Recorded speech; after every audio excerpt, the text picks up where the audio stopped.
Alors, Jacques Lapen, oui, Jacques Lapen, Conrad Montanari.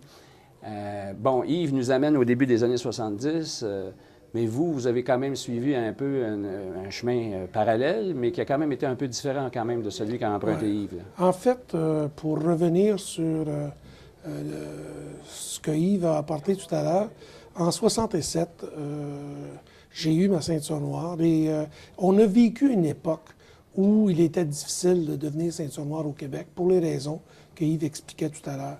Et j'avais décidé que c'était le moment d'ouvrir les horizons puis d'aller m'entraîner avec des instructeurs JKA à l'extérieur du pays.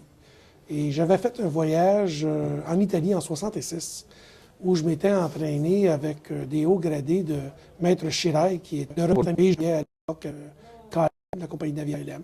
Lors que j'avais fait en Italie en 66, j'avais amené mon karaté-gi avec moi, j'étais ceinture marron. Et par l'entremise de mes cousins qui me disaient qu'il y avait des représentants de la JKA à Bologne, j'ai décidé d'aller m'entraîner là. Donc j'ai fait un voyage de 2-3 semaines à Bologne en 66. Et je me suis entraîné avec ces gars-là. C'était toutes des ceintures noires, puis disons que le calibre était très fort. Et on a constaté qu'au Québec, on était également fort, sauf qu'on n'avait pas la possibilité de passer une ceinture noire. Alors j'ai fait un lien d'amitié avec un nommé Luigi Parisi, qui était Sandan à Bologne. Et en février 67, je crois, février 67, je suis retourné en Italie sur l'invitation de Luigi Parisi, qui avait ouvert le terrain pour moi avec son professeur Hiroshi Shirai, qui était à Milan.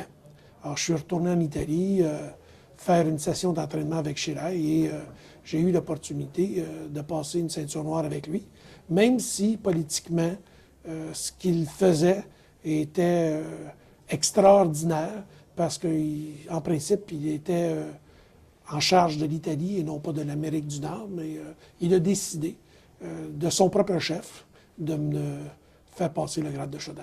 Parce qu'à cette époque-là, il y a quand même une seule et unique autorité, JKA. Elle est unique à l'époque. En tout cas, aujourd'hui, la situation est un peu plus compliquée.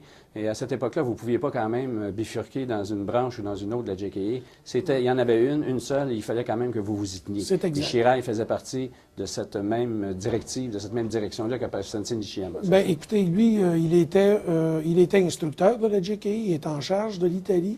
Et j'ai l'impression qu'il doit sûrement en avoir entendu parler.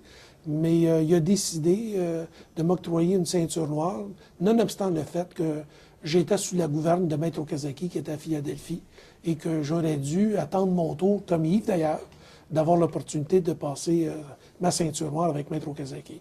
Donc, je suis revenu à la fin de février, et Yves, j'ai appris à ce moment-là qu'il avait passé sa noire, et puis moi, j'ai ouvert un club de karaté, déjà sur la rue Papineau, au coin de Saint-Zotique, que j'ai gardé ouvert pendant une période de 2 années. Puis on s'est monté quand même un club assez important. J'enseignais également dans des cégeps, dans des centres sportifs. Donc, ben c'est ça. Et puis éventuellement, avec le changement au niveau politique, l'insatisfaction qu'on avait mutuellement entre Yves et moi à l'époque, concernant l'arrivée d'un instructeur de la JKA qui était pour venir vraiment nous faire avancer tout le monde. On était malheureux de ce point-là. On a décidé qu'au lieu d'être chacun de notre côté, c'est-à-dire moi avec mon club de karaté et Yves avec le sien, on a décidé que je fermerais le mien et qu'on fusionnerait les 2 écoles ensemble. Et là, est-ce qu'il y a un instructeur qui est venu de l'extérieur à ce moment-là? Malheureusement, non. Mais on a continué notre chemin pendant quelques années, mais on n'a jamais réussi à faire venir un instructeur. Mais qui venait passer les examens de ceinture noire à ce moment-là? Et effectivement, Maître Okazaki venait à l'occasion faire passer certains grades aux élèves, mais il n'y avait personne d'autre que Maître Okazaki. Mais nous, ce qu'on voulait avoir, c'est un instructeur JKA à temps plein ici au Québec. Est-ce qu'il était dans la même mouvance que Nishiyama à ce moment-là? Absolument. Il n'y avait pas de schisme là, non, à ce moment-là? Non, tout le monde était uni sur la même bannière. Alors là, qu'est-ce qui se passe au cours des années suivantes? Comment le karaté et JKA évolue-t-il au Québec? À ce moment-là, je crois que à la mesure de nos connaissances, nos habilités de l'époque, on avait décidément réussi à faire quelque chose d'important parce qu'au niveau du nombre de membres, je pense qu'on devait sûrement avoir au moins 1000 membres à travers les cégeps, les centres sportifs, le club de karaté qu'on avait. Puis on commençait à s'éparpiller à la grandeur du Québec. C'est-à-dire qu'on avait des élèves qui avaient ouvert des écoles à Québec, à Trois-Rivières, à Sherbrooke. On commençait vraiment Québec, le lac Saint-Jean, là, le lac vraiment, Saint-Jean. ça se répandait. On là, commençait à la grandeur du Québec. déjà à avoir des tentacules à travers le Québec. Et là, comment s'est opérée la création de Karaté populaire du Québec? Est-ce que c'est à cette époque-là? C'est qu'à un moment donné, je pense... Ça prenait un organisme Ça prenait un regrouper organisme tout le pour monde? chapeauter tout le monde. Qu'est-ce qui s'est passé? Puis se donner une voix représentative pour avoir un poids politique avec les instructeurs de Philadelphie, les instructeurs de la JKA. Et c'est le but de réunir les gens ensemble et de parler d'une position de force. Alors là, vous avez créé Karaté populaire du Québec en quelle année?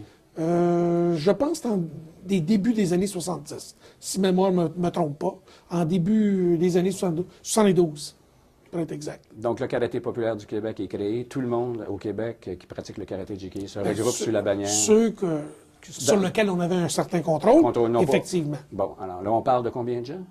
Mais écoutez, je pense qu'on n'a jamais fait le décompte, mais à ma mémoire, il y en avait plusieurs centaines, puis possiblement, j'aurais dit là, de façon optimiste, environ 1000 élèves. Alors là, on a des débuts de camp d'été, les choses s'organisent. C'est des choses qu'on a commencé à organiser, parce que là, on est devenu une organisation, puis effectivement, on a commencé à faire venir des instructeurs pour motiver les troupes et en même temps nous motiver nous-mêmes, parce qu'on avait besoin d'aide à ce niveau-là. Et une des façons de faire bénéficier les élèves, parce qu'on leur parlait beaucoup des instructeurs JKA, mais c'était important pour eux de les voir. Alors, on a commencé à faire venir, par exemple, mon instructeur qui était Shirai, qui est venu faire un camp d'été en toujours 73, 74, je ne me souviens plus des dates exactes, mais au début des années 70. Bon, bien, parfait. Il est temps. On va poursuivre avec Rénal. On est rendu au 3e.